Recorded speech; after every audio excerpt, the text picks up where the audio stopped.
Hello. So in this video, we're going to talk about Ngugi wa Thiong'o's short story, Minutes of Glory. I got a request to talk about this one, and so here's the video, right? It's actually quite an interesting short story. One of the things that's interesting about it is that for much of the short story, it seems almost like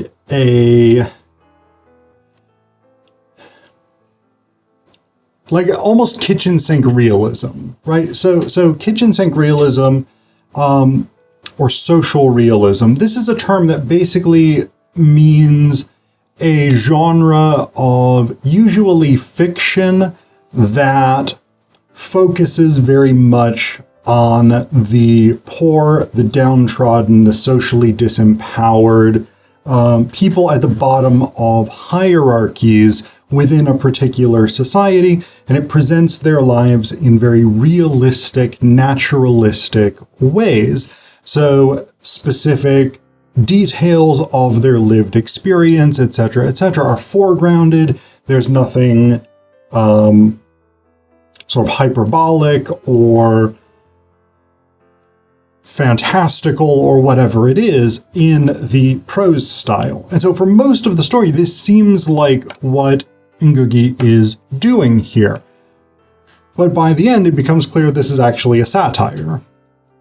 And it's a satire on these various socio-cultural forces working within Kenya, right?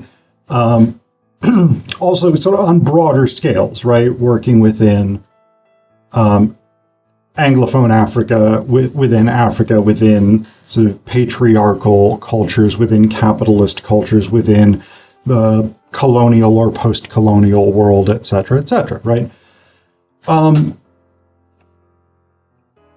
It's a satire of the forces of patriarchy, the forces of capitalism, of political corruption, of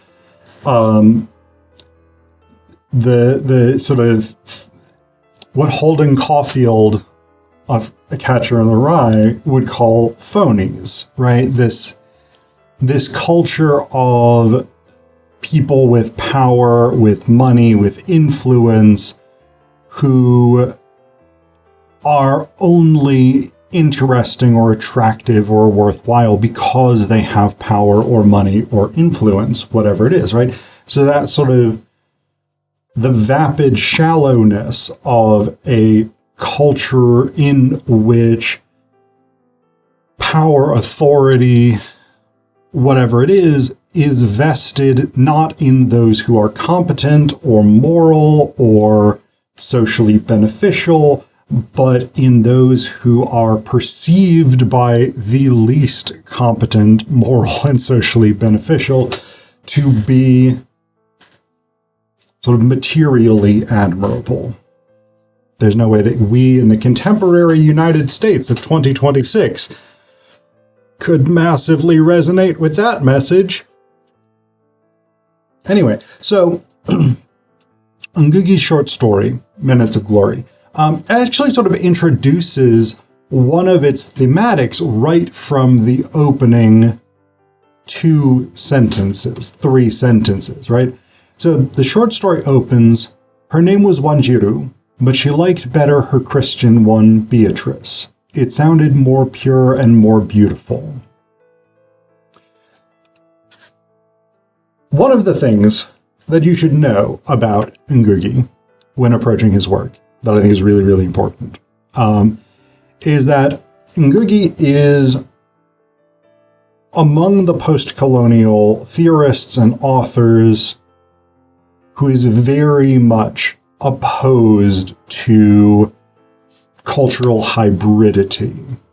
He might not put it quite that way, right? He might not present it in that way, but he's very much opposed to the role of colonial cultures within colonized society, right? So in Kenya, specifically British culture, the imposition of particularly Anglican Christianity, but Christianity more generally, the English language, British literature, European literature, etc., etc.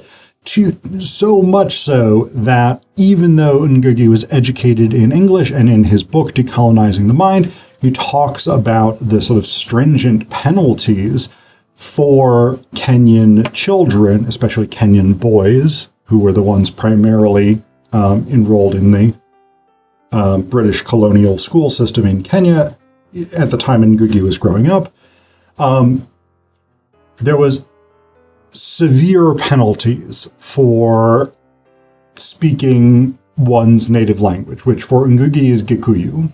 There were severe penalties for doing things that were perceived by the instructors in these schools as sort of traditional African rituals, culture, folk sayings, things like this. All of this was repressed within the school system, and this shaped Ngugi, and he writes about this extensively in, again, Decolonizing the Mind.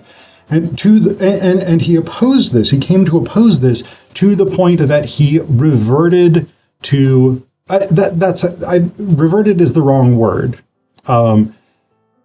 He made the specific strategic choice to shift out of English usage and into Gikuyu. So he writes in Gikuyu, he often lectures in Gikuyu, etc., rather than in English, because he thinks this is such an important component of eliminating the cultural influences that are fundamentally anti-African. So, for him to start a short story, her name was Wanjiru, but she liked better her Christian one, Beatrice. It sounded more pure and more beautiful. This is loaded with meaning, right? She's referred to throughout the rest of the story as Beatrice, so I am going to call her Beatrice as well. Despite the fact that what I am in the midst of trying to sort of plot out as a thematic concern literally suggests that her preference for the Christian name Beatrice is reflective of that sort of colonized mentality of rejecting one's own culture as ugly, inferior, whatever it is, right? In favor of the colonized, or of the colonizing culture, the colonial culture, metropolitan culture, which is identified as beautiful, as sort of universal in terms of its like literary thematics, as whatever it is, right? So this is, you've got the bad culture that is the indigenous culture of the area, and you've got the good culture that is the colonial imposition, right? And so the preference for a Christian name as opposed to a Kenyan name, I don't know which language Wanjiru would be associated with, if it's associated indeed with a specific language spoken in Kenya, whether it's Kikuyu or Swahili or something else. But the preference for a Europeanized name rather than an Africanized name is an immediate indication of one of the thematics here. And this gets developed, Beatrice's own sort of internalized matrices of oppression, right? Much of the early focus of the short story is on her feelings of inadequacy. So she works as a barmaid, which in this context seems to be part bartender, part sort of cleaner of the bar, part sort of escort, sex worker, etc., etc. Is a sort of broad amorphous job. Basically the underlying thing seems to be to separate the punters from as much of their money as is humanly possible by offering them the widest range of indulgences of the flesh that they might want, right? And Beatrice is not that popular with the men for whatever reason, right? Because we sort of have these continual reflections that there are other girls doing this job who are uglier than she is. So it's sort of not framed in terms of beauty, but there's something about Beatrice that does not seem to attract men as much as she would ideally have liked. In particular, there is one woman, girl is the term that the story uses, but that is very sort of infantilizing, right? And these are adult human beings. So there's one woman named Ngugi who seems to become Beatrice's particular rival, without it being clear that Ngugi is sort of aware of that rivalry, because Ngugi, so both Beatrice and Ngugi end up sort of bouncing from bar to bar, from job to job, right? They for one reason or another, either Beatrice gets fired or she moves on. Ngugi just seems to want to move without sort of remaining in one place. Ngugi has tons and tons and tons of admirers, possibly in part because she has this sort of cool aloofness, right? There's something, I don't know, maybe this is my own sort of cultural context creeping in, but I'm picturing a very like 1980s, like goth kid indifference as she works these basically sort of bartending and sex work / whatever it is type jobs, right? And so Ngugi is really, really popular, and everybody wants to be around her. Everybody wants to like buy her drinks and buy her food and clothing and whatever it is. And nobody is interested in Beatrice. And this becomes sort of the story of Beatrice's life. And one of the things that happens that sort of reflects, again, Beatrice's internalized matrices of oppression, right? So on the one hand, there's the sort of patriarchal element to this of she works in this job and she's desperate for male attention, right? That sort of need to be validated externally by someone else in a job that kind of is inherently not really validating, right? Like, and there's nothing wrong with being a bartender or sex worker, bar cleaner, maintenance staff. I don't know what job title it is that I'm groping for, right? There's nothing inherently wrong with these things, but the idea that like this is an environment, this is a situation in which one will find a fulfilling and genuinely validating interpersonal relationship is incredibly problematic, right? Because the whole thing is sort of premised on money and what money can buy you in terms of being a customer and buying another person for a small amount of time, basically, right? So it's a problematic perspective. But she does seem to have this self-conception that if only some man sufficiently wanted me, was dedicated to me, whatever it is, then I would feel somehow fulfilled, right? Beatrice also has internalized an anti-Black prejudice, which is very, very common, unfortunately, in probably not as much today. My guess is not as much today now that we're sort of further away from colonialism, but Eurocentric beauty standards do continue to be sort of broadcast around the world through mass media, et cetera, right? So it probably is still an influence and a concern within African cultures. And within African American cultures, it's definitely still an issue, right? Of this sort of the desire to look white as a way of beautifying oneself at the expense of things like natural black hairstyles, dark skin, etc., etc., right? And so we get this bit with Beatrice as well. So at one point, she's living in a place called Ilmarog, which is a sort of smaller village on the outskirts of, I think it's on the outskirts of Nairobi, I think. And that's a smaller village, like a town, like a small town, right? Like a little, I forget what the term Ngugi uses is. I want to say a townlet, maybe something like that. Like it's a sort of small town, suburban area, right, on the outskirts of a much larger city.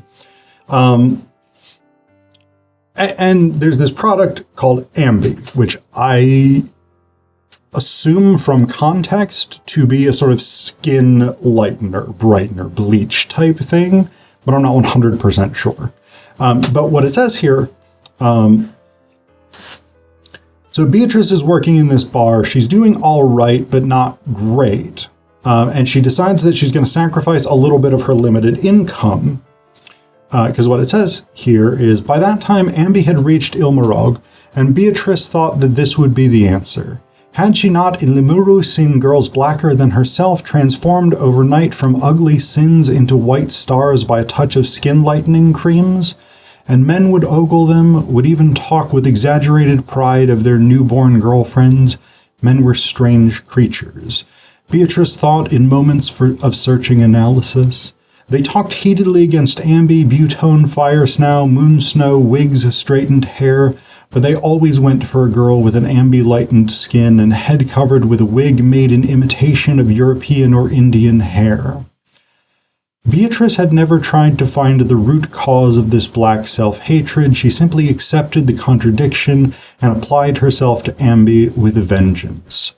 She had to rub out her black shame. Right? So there's clearly an awareness here on the part of Ngugi, if not on the part of Beatrice, that this practice of especially black women, I would say more so than black men from what I've seen and from what I've sort of read about this practice of trying to Europeanize one's appearance, right? With lighter skin, with non-native hairstyles, with wigs, straightening, like hot curling irons and whatever it is. I don't know, because this is obviously not a product that I use. Any sort of hair thing is not a thing that I have much experience of. Even when I had long hair, I basically just let it do whatever it did, right? But this is a major component of like the Black Pride movement really pushed back against these Europeanizing Eurocentric beauty standards, etc., etc. And it's still a thing that comes up repeatedly in literature, media, etc., etc., by and about black women. And so this is, and Ngugi does directly say, Beatrice had never tried to find the root cause of this black self-hatred. And that really is what it is, right? It is a sort of internal, and it's not organic, right? It is imposed by colonialism, by racist societies that demonize the appearance of black people and celebrate the appearance of white people, right? And that, of course, gets sort of internalized and becomes a force for negative self-image in many black people across the world, right? Whether in the United States, Canada, the Caribbean, South America, formerly colonized nations in Africa, whatever it is, right? So we get all of that. So we have these matrices of oppression. But the story is called Minutes of Glory, and so the question that one might ask as Beatrice goes through these struggles, and at one point she gets fired, she's sort of living, she's like, she's struggling, right? And the question that we might ask is, what is the minutes of glory? And eventually she gets a new job in this place called the Treetop. And this dude comes in and he's kind of a joke. Like he shows up in a big, like, it's a lorry, which is sort of a like working truck. And he parks next to all these like really fancy cars. And he comes in and he's got kind of a crappy suit on, but he's got a decent amount of money. And he's trying to like mix with the very sort of upper class, powerful clientele of the Treetop. And they're not really accepting him, right? And eventually he sort of kind of takes up with Beatrice in that he basically like, he gives her money and they do have sex sometimes, but the primary focus seems to be that he wants someone that he can sort of repeatedly complain to about the struggles that he's had in his life. And at one point, after like weeks of this, where he's just like repeating the same stories, his struggles, etc., etc., she decides she's going to tell him her story, and she pours out her heart to him. She tells this story of her sufferings, her struggles, thinking, basically thinking that he is a fellow victim, and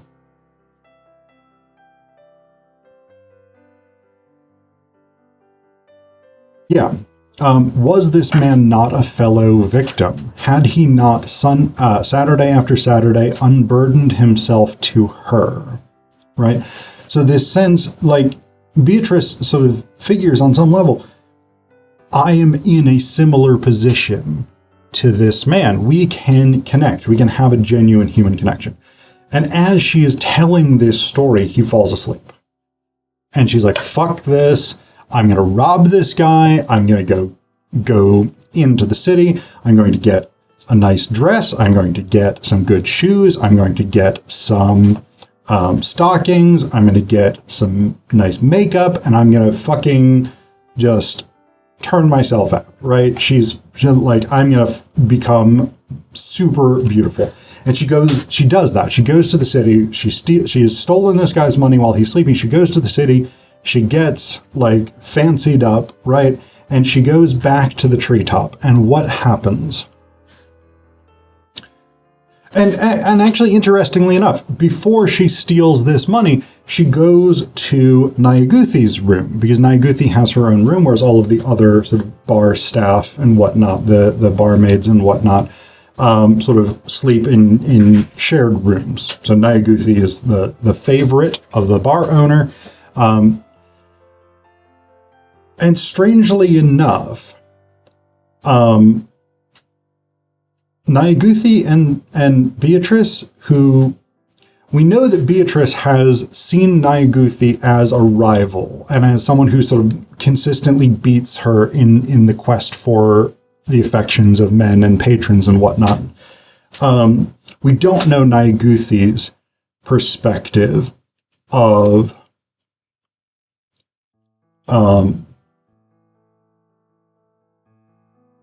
Beatrice. So I guess we kind of do, right? But we did, for up until this point, very near the end of the story, we didn't, right? We didn't have Ngugi's perspective. So Beatrice, so it's very strange that Beatrice goes to Ngugi's room in the middle of the night and basically is like, tell me your story of how you have ended up working in this job. And then she says, one more question, Ngugi. You need not answer it, but I've always thought that you hated me. You despised me. And Ngugi says, no, Beatrice, I've never hated you. I've never hated anybody. It's just that nothing interests me. Even men do not move me now. Yet I need instant excitement. I need the attention of those false flattering eyes to make me feel myself.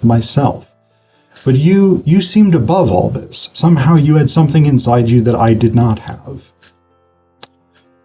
And so Beatrice and Ngugi are sort of reconciled in this moment where they each sort of understand that they have conceptualized themselves in terms of, it's almost like what Jacques Lacan would call the big other, right? So the idea basically that like we live our lives psychologically in quest of what the other wants from us, right?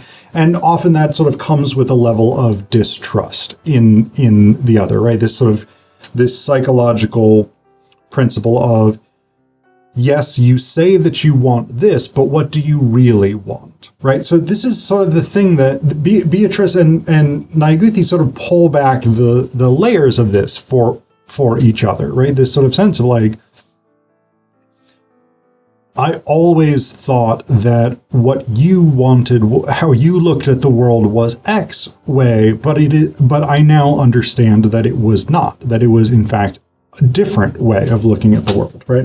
And so they bond, right? They become basically friends, even though that friendship sort of takes the form of Beatrice then leaves, gets on a bus, goes to Nairobi, gets all dolled up, then comes back to the treetop. And when she comes back, a very strange thing happens. If we remember that throughout most of the story, Beatrice's big problem has been people are not interested in her. They don't find her attractive. They don't want to buy her drinks. They don't want to do whatever, right?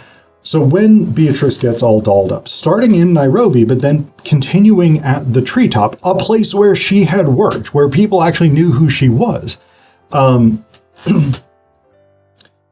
everybody is like, wow, you're super beautiful. Let me buy you drinks. Would you sleep with me?